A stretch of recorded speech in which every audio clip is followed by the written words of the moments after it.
En la hora de la verdad, el invitado del día. Presenta Colsubsidio, con todo lo que te mereces.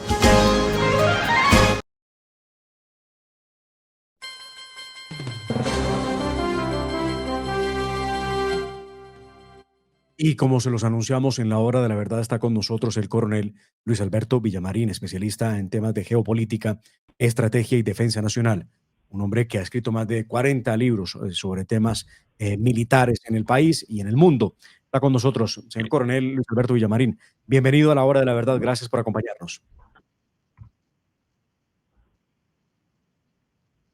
Buenos días, doctor Demar. Muchas gracias por la invitación. Un saludo especial para nuestra audiencia.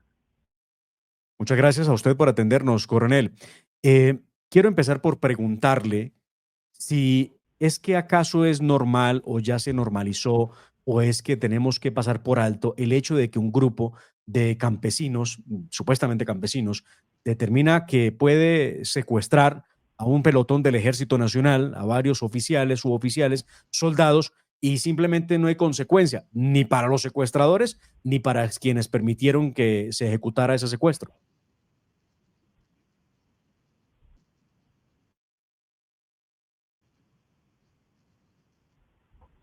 Pues mire, doctor Demar, de todo esto lo que está es la primavera del narcotráfico.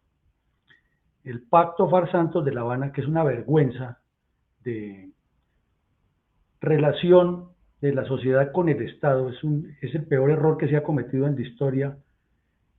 Se reduce en que los arrodillados que envió Santos a Cuba a que negociaran con las FARC les permitieron que continuaran existiendo varias estructuras criminales clandestinas de las FARC que nunca se desmovilizaron.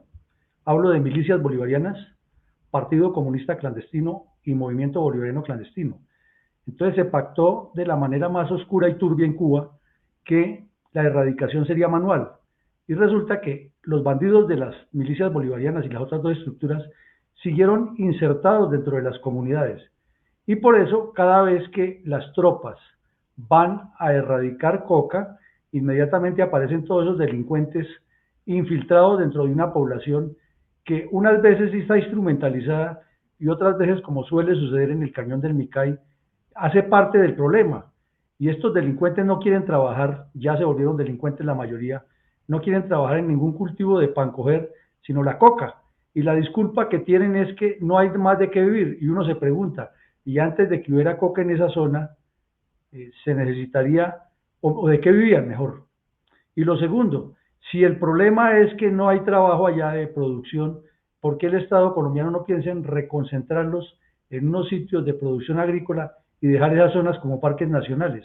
Entonces lo que hay aquí detrás de eso es la instrumentalización del narcotráfico para enriquecerse con los dirigentes políticos, no es con las comunidades, con los dirigentes políticos de nivel nacional, regional y local que les facilitan que existe el cultivo del narcotráfico y el negocio que se deriva de ahí. Ese es el fondo del asunto, doctor Demar. Coronel, le quiero preguntar, ¿no hay una responsabilidad, no debería haberla, sobre los hombres que conducían esa operación y que se dejaron secuestrar? Porque no hubo la más mínima resistencia, simplemente entregaron su equipo, entregaron sus armas y se dejaron llevar durante 3 días por estas comunidades instrumentalizadas por las FARC y por supuesto con milicianos que están dentro de esa misma comunidad. Claro que hay la responsabilidad del que tiene un fusil, del que tiene la autoridad y del que no hace cumplir la ley. Pero es que eso viene acumulado ya desde hace rato, no es la primera vez que ocurre. Hemos visto secuestros en Antioquia, secuestros en el Cauca, secuestros en el Guaviare, en el Catatumbo, y es como si se hubiera vuelto una costumbre, o mejor, que la costumbre se haya vuelto ley, porque falta claridad operacional, porque desde el alto mando hay más deseo de satisfacer a Petro que de cumplir con la Constitución. Hemos escuchado varias veces al ministro de Defensa y al comandante general de las fuerzas militares diciendo que gracias al señor Petro los soldados almuerzan, que fue que les mejoraron el almuerzo y que les van a construir un club en Bogotá. Y el ministro de Defensa tuvo hasta la estupidez de ir a decir en un cuartel que los soldados provienen de un ejército revolucionario. O sea, mientras no haya claridad desde arriba, los soldados no reciben lo elemental que nos enseñan a todos los soldados desde que entramos al ejército, que es que una orden debe ser clara, precisa, lógica, concisa y oportuna, y que una misión debe ser para cumplirla. que la institución militar se respeta. Pero claro, si no les dan esas instrucciones y van allá es como a cumplir una misión de presencia. Fui personalmente comandante de soldados profesionales y son unos soldados hechos para combatir, que tienen una mística distinta, pero aquí vemos que 53 soldados profesionales se dejan secuestrar, es porque son leones comandados por corderos. Le pregunto, aun cuando las órdenes para un contingente militar no sean las de atacar, ¿no tienen acaso ellos el deber de hacerlo cuando hay una amenaza latente sobre la población civil? No, pues es que comenzando por el derecho que tiene todo el mundo a defenderse, toda persona, o sea, ni siquiera que sea militar. Es que si a usted lo van a secuestrar, usted tiene derecho a defenderse. Y más si usted está representando a la nación, al Estado, a la República. Si tiene las armas de la República, no es para que dispare, es para que se haga respetar. Es que un soldado con un fusil es la semblanza de la patria. No significa que tiene el fusil para matar a nadie. Entonces sí, hay falta de claridad, hay falta de formación profesional, hay falta de hacerle entender a los colombianos también, de parte del Estado, que es que no pueden estar siendo orientados por delincuentes, sino por la institución. Pero con un presidente, como lo decía ahora Paola Holguín, que se siente feliz rodeado de terroristas y bandidos y de delincuentes, y encuentra a personas como el comandante general y el ministro de Defensa, que se prestan para esos shows, pues ahí sí estamos en otro escenario, doctor Demar. Y le quiero preguntar, ¿cree usted, señor coronel Luis Villamarín, que está con nosotros a esta hora, en la hora de la verdad, un hombre experto en temas de seguridad y defensa y, por supuesto, quien comandó tropas del Ejército Nacional, nos puede explicar si esto también obedece a esa, no sé si estrategia se le puede llamar, o a ese comportamiento que ha tenido el Estado colombiano con Gustavo Petro a la cabeza, de ir eliminando del servicio, sacando del servicio a importantes hombres que tenían una trayectoria impecable y otros de muchísimos años de experiencia para poder hacerle frente a esta amenaza terrorista en el país? Desde que Gustavo Petro estaba en campaña, él nunca ha ocultado su mentalidad bandoleril. Él siempre ha estado del lado de los delincuentes. El mismo día que le reconocieron el triunfo de los 12 millones de ignorantes que votaron por él, salió y dijo que iba a sacar de la cárcel a todos los ampones, a todos los bandidos, a los terroristas de la primera línea, que se iba a sentar a negociar con delincuentes. Pero ya sabemos quién es él. El problema es que los que tienen que cumplir la Constitución no la cumplan. ¿Cómo es posible que asesinan 7 soldados en el Guaviare y que sale el terrorista que los ordenó asesinar lavándose las manos y una revista se presta para hacerle una entrevista de show y no hay una acción militar definitiva? Es que lo que vemos con el Estado de Israel es un ejemplo de cómo debe ser la reacción de las tropas.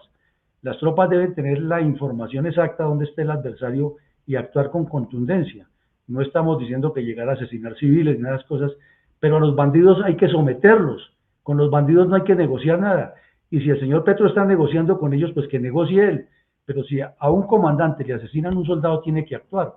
Entonces ya sabemos quién es Petro. El problema es que los que tienen que cumplir la Constitución no la cumplen. Ahora, en medio de esta situación por un creciente narcotráfico en el país, por el fortalecimiento de las bandas criminales y por supuesto de las guerrillas del ELN, de las FARC, ¿qué panorama recibe quien llegue a la presidencia de la República el 7 de agosto y cuáles en su concepto deberían ser esas primeras de cambio, esas primeras decisiones que deba tomar el nuevo comandante en jefe de las fuerzas militares en Colombia una vez se vaya Gustavo Petro?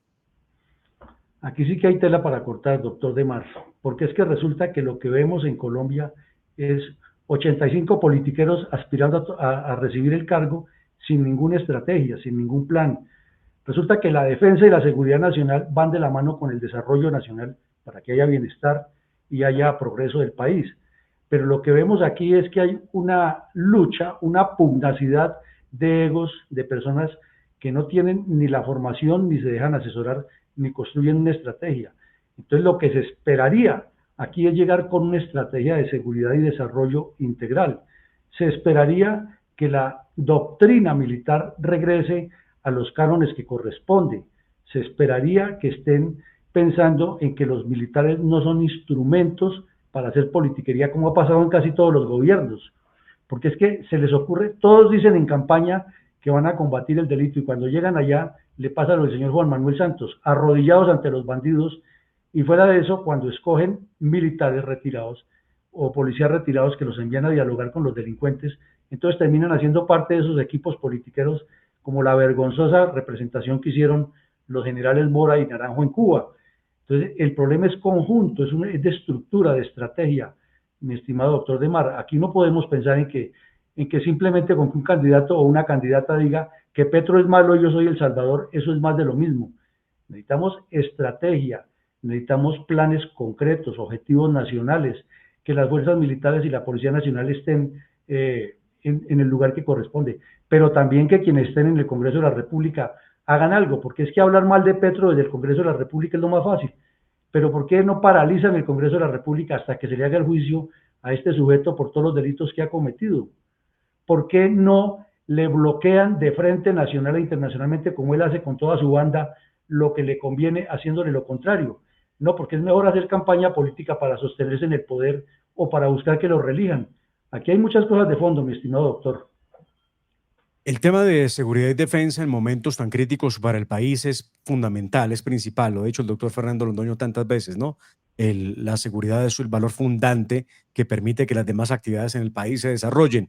Pero tenemos un problema y es la idea que tiene el gobierno actual de convertir en gestores de paz a todos los criminales que así se autodenominen, porque ni siquiera lo solicitan, sino ni siquiera los busca Petro. Ellos mismos ya dicen, es que soy gestor de paz. Inclusive veíamos cómo David Murcia Guzmán, pues todos recuerdan que fue el cerebro de DMG, decía que él también podía ser gestor de paz. ¿A dónde conduce esa cantidad de gestores de paz que nadie sabe de dónde salen, por qué todos quieren serlo y qué pretende Petro al final de cuentas con todos los gestores de paz que se inventa día a día, como lo hizo en Alpujarra con esos 9 criminales? Es que Petro tiene en mente hacer un caos inducido, descomponer de tal manera la institucionalidad, descomponer de tal manera el país, que haya tal entuerto, tal enredo en que él salga beneficiado con una asamblea constituyente. Pero es que es más, doctor Demar, usted lo conoce, Petro ni siquiera aspira a una asamblea constituyente elegida popularmente. Lo de la séptima papeleta o la octava papeleta, como la quiera llamar ahora, es otro embeleco. Él lo que quiere es que haya una cantidad de cabildos abiertos en todo el país y que allí nombren unos delincuentes de esos afines a él y que se reúnan en Bogotá o donde él decida y les financie con nuestros impuestos y redacten una nueva constitución, y estamos en una nueva revolución francesa.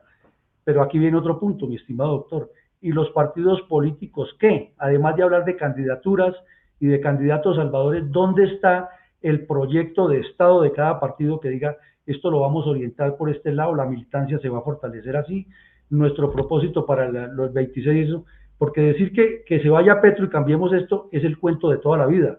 Lo que necesitamos es un proyecto político de Estado, doctor Demar. Pues, coronel, muchísimas gracias por acompañarnos en la hora de la verdad. Lo seguiremos consultando sobre estos asuntos de seguridad y defensa, que son hoy el principal problema que ve la ciudadanía colombiana, que hay que reparar, que hay que recomponer la seguridad, porque estamos bajo extorsión, bajo amenaza, bajo el crimen, mientras Gustavo Petro pues, se abraza con estos sujetos en tarima. Coronel Luis Alberto Villamarín, especialista en geopolítica, estrategia y defensa nacional. Le agradecemos muchísimo haber estado con nosotros en la hora de la verdad. Muchísimas gracias, doctor Demar, muy amable. Un feliz día. No se muevan, ya regresamos, porque en Al Oído les queremos contar varios asuntos, entre otros, el que ha dicho alias Gabriela, la mujer que fue capturada en el departamento del Caquetá y que reveló los detalles en el atentado en contra del precandidato presidencial Miguel Uribe. Si moría, me pagaban 10 millones, si no, 600.000.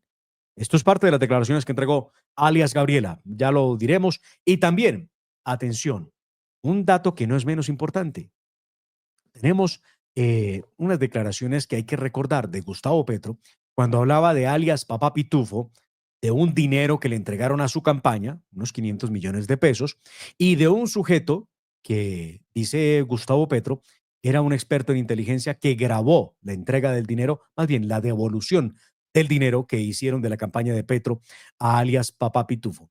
¿Qué relación hay con el Ecuador? ¿Qué relación hay con el crimen a Fernando Villavicencio? ¿Qué relación con Julian Assange? ¿Qué relación con el gobierno de Gustavo Petro? Todo esto se los vamos a contar en Al Oído. en breve, aquí en La Hora de la Verdad.